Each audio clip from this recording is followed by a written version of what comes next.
আমি দিশানি সাহা। আমাদের সাথে north western education services private লিমিটেডে আছে শাগ্নি ঘোষের মা, যিনি একটা বাংলা প্রফেসর।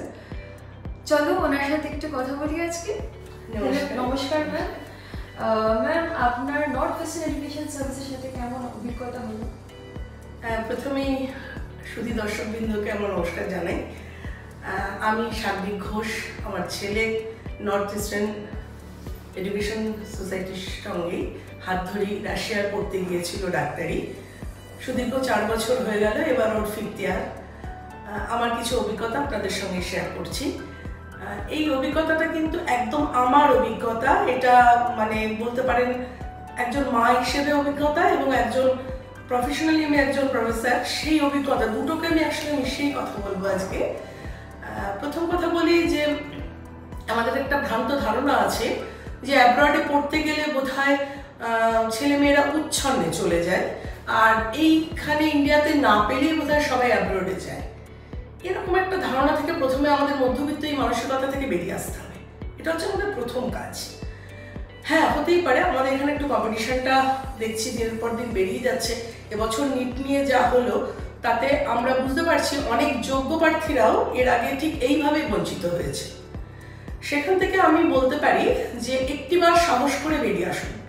আপনারা অ্যাব্রডে পাঠান, শুধু এইটুকু বিশ্বাস রাখবেন যে আপনার সন্তানটি কেমন। আপনার সন্তান 18+ যখন বাইরে যাচ্ছে, তাকে একটা হিউজ পরিস্থিতির সামনে গিয়ে দাঁড়াতে নিশ্চয়ই হবে, যে বিশ্ব একটা বড় অংশের সঙ্গে তার পরিচয় হবে। এটা যেমন সত্যি, সেখান থেকে তার অভিজ্ঞতাটাও কিন্তু প্রচুর বাড়বে। আপনাকে শুধু দেখতে হবে যে সে যখন বাইরে যাচ্ছে তার যে ওখানে যাওয়ার পর মেলামেশা করার ক্ষমতা ইত্যাদিগুলো আপনি মা বাবা হিসেবে বাড়ি থেকেই জানেন যে সে কতটা পারবে। সেটা যদি পারে তাকে, তবে নিঃসন্দেহে তাকে পাঠিয়ে দিন। যাওয়ার পর এবার আসবো আমি দ্বিতীয়টা, যে এডুকেশন সিস্টেম। এডুকেশন সিস্টেম ওখানে ভীষণ সিস্টেমেটিক, খুব অল্প সংখ্যক করে সেকশন ভাগ হয়, যার জন্য তারা পড়াশোনাটা খুব গভীরভাবে করতে পারে। ছাত্র শিক্ষকের সম্পর্কটা খুব সুন্দর তৈরি হয়। এইগুলো ওখানে ভীষণভাবে আমি পেয়েছি এবং আমার ছেলেকে দিয়েও আমি দেখেছি। আর যেটা হয়, প্রথমে আরেকটা ভ্রান্ত ধারণা আছে যে ল্যাঙ্গুয়েজ প্রবলেম। হ্যাঁ, ল্যাঙ্গুয়েজ প্রবলেমটা সোসাইটিতে যখন চলে, দোকান বাজার ইত্যাদি করতে গিয়ে একটু ল্যাঙ্গুয়েজ প্রবলেম হয়, ওটা কিন্তু থাকতে থাকতে শিখেও যায় এবং ওদের কিন্তু রাশিয়ানেও ক্লাস হয়।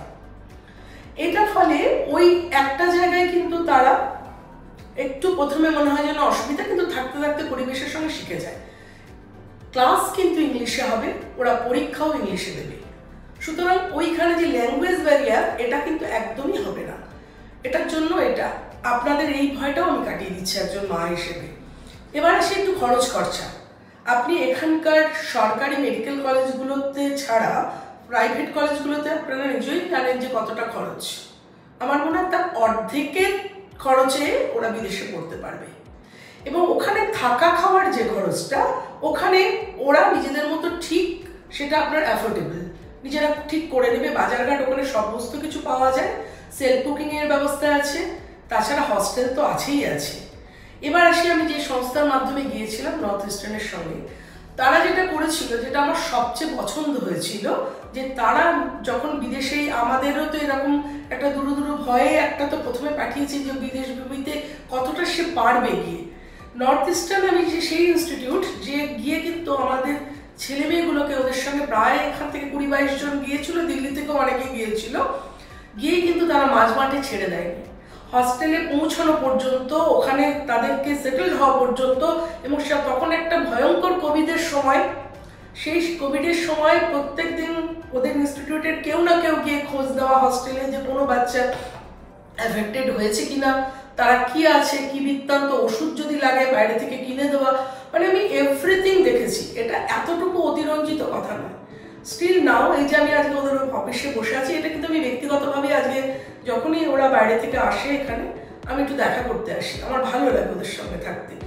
সেখানে এসে আমি দেখতে পাচ্ছি যে সেই একই ধারা কিন্তু ওরা এখনো বয়ে রেখেছে, যে ওখানে গিয়ে একটা বিদেশে চট করে বাচ্চাগুলোকে ছেড়ে দেওয়া, যে এখান থেকে নিয়ে গেছি, আমাদের পৌঁছে দেওয়ার কাজ পৌঁছে দিয়েছি, এটাতে তারা কিন্তু থেমে থাকে না। কেউ না কেউ ওদের ইউনিভার্সিটির কাছেই একটা না একজন রিপ্রেজেন্টেটিভ থাকেই। ওরা যদি পার্মে যায়, পার্মে ওদের রিপ্রেজেন্টেটিভ আছে, ওরা যদি ওমেসকেতে যায়, সেখানেও ওদের রিপ্রেজেন্টেটিভ আছে। এই যে রিপ্রেজেন্টেটিভ সিনিয়র কেউ থাকা, এটা বাচ্চাগুলোর জন্য যে কতখানি আশ্বস্ত হয়। তাদেরকে বাজারঘাট চিনিয়ে দেওয়া, শীতের পোশাক কিনে দেওয়া ইত্যাদি নানা কিছুতে হেল্প কিন্তু পেয়েছে। আমার ছেলের কিন্তু এগুলো আমার নিজস্ব অভিজ্ঞতা। আর আরেকটা জিনিস, হ্যাঁ, ঠান্ডা ওখানে একটু চূড়ান্ত, সেগুলো তো জেনেই আপনারা পাঠাচ্ছেন। সেটাও ওদের এত সুন্দর দেশের সিস্টেম যে ঠান্ডা প্রোটেক্টেরও ব্যবস্থা কিন্তু সেখানে সুন্দরভাবে আছে। এবার আসি আরেকটি প্রসঙ্গে, সেটা হচ্ছে যেহেতু একটা ইউরোপিয়ান কান্ট্রি, ওখানে যাওয়ার পর একটু প্রলোভনের জগৎ বা দুনিয়া কিন্তু আছে। সেই প্রলোভনের মধ্যে যদি কোনো ছেলে মেয়ে নিজেকে ভাসিয়ে না নেয়, আমি আবারও বলবো পারিবারিক শিক্ষাটা এক্ষেত্রে ভীষণ দরকার, না নেয়, তাহলে কিন্তু সেই বাচ্চাটি ওখানে একদম তৈরি হয়ে বেরিয়ে আসতে পারবে। তার পড়াশুনো, সামাজিক জ্ঞান এবং তার যা যা বাহ্যিক জগতেই যে তারা ফ্লাইটে যাচ্ছে আসছে, কোথা দিয়ে কি করতে হবে, সমস্ত কিছু তারা এত তৈরি হয়ে আসবে। আমার মনে হয় আপনারা নির্ভয়ে এগিয়ে আসতে পারেন। আপনারা বিবেচনা করবেন, আমার কথাটা নয়, আমি আবারও বলছি, একজন মা হয়ে শেয়ার করছি যে আমার ছেলে কিন্তু এখনো 4th ইয়ার পর্যন্ত সসম্মানে ওখানে রয়েছে।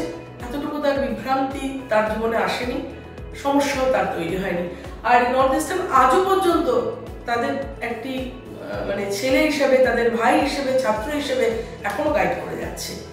তাই আপনারা যদি মনে করেন, নিঃসন্দেহে পাঠিয়ে দিতে পারেন।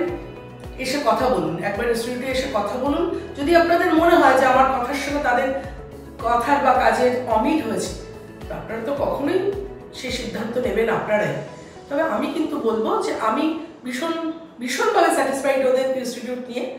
আর সর্বোপরি আপনার সন্তানটির প্রতি আপনার বিশ্বাস এবং আপনার তাকে মানুষ করার যে জায়গা, সেটা যদি ঠিক থাকে, তাহলে কোনো সমস্যাই হবে না। সকলে ভালো থাকুন, নমস্কার।